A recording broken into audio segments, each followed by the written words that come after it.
అప్పుల బాధలు వెంటాడుతున్నాయా? అయితే 6 జేవిఆర్ వారి జాతిరత్నాలు ధరించండి. హాయ్, వెల్కమ్ టు మనం టీవీ. నేను మీ మనోజ్. లక్కీ భాస్కర్ సినిమా అందరికి గుర్తుంది కదా.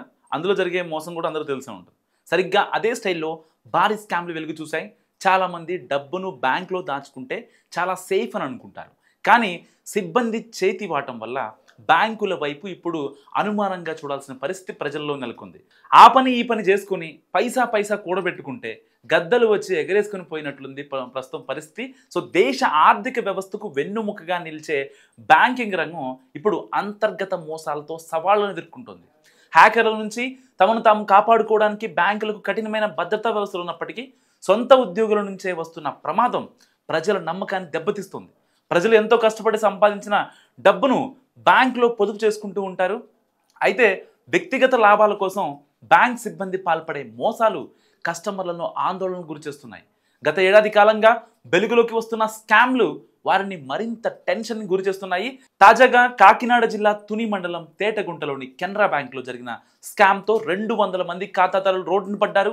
తమ బంగారాన్ని తాకట్టు పెట్టి రుణాలు తీసుకున్నారు. అయితే సుమారు 3 కోట్ల విలువ చేసే బంగారం గోల్మాల్ కావడంతో 2 ఏళ్లుగా పోరాటం చేస్తున్నారు. రుణాలు మొత్తం చెల్లించినా బ్యాంక్ అధికారులు తమ బంగారాన్ని తిరిగి ఇవ్వడం లేదని బాధితులు ఆవేదన వ్యక్తం చేస్తున్నారు. మాయమైన బంగారం ఎక్కడ ఉంది అంటూ ఆందోళన చేస్తున్నారు. అయితే ఇదే కాదు, ఇటీవల ఇలాంటిదే మరో స్కామ్ మంచిర్యాల జిల్లా చెన్నూరులోని ఎస్బీఐ బ్యాంక్లో బయటపడింది.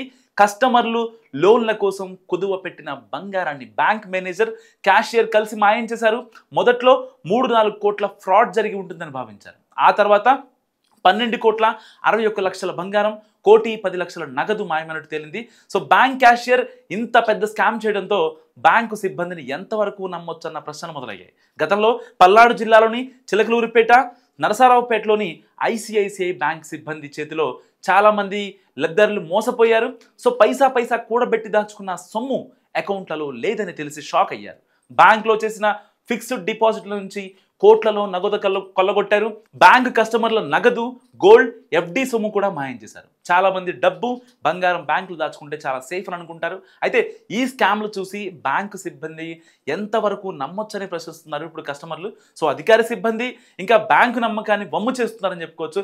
పైసా కూడబెట్టుకుంటుంటే ఇప్పుడు అదంతా ఎవరు తెచ్చిస్తారని బాధితులు ప్రశ్నిస్తున్నారు. సో ఒక రకంగా ఆవేదన వ్యక్తం చేస్తున్నారు. నిజంగా సగటు మనిషిలో ఇలాంటి బ్యాంకుల్లో స్కామ్ అనేసరికి చాలా మంది భయపడిపోతున్నారు. ఒకప్పుడు బ్యాంకుల్లో ఏదన్నా దాచుకోవాలంటే ఇంట్లో దొంగలు పడతారు కాబట్టి బ్యాంకులో దాచుకునేవాళ్ళు. సో ఇప్పుడు బ్యాంకుల్లో దాచుకున్న దొంగలు పడుతున్నారు. సో జాగ్రత్తగా ఉండండి. ఈ వీడియో గురించి మీరు ఏమనుకుంటున్నారో కామెంట్ రూపంలో చెప్పండి.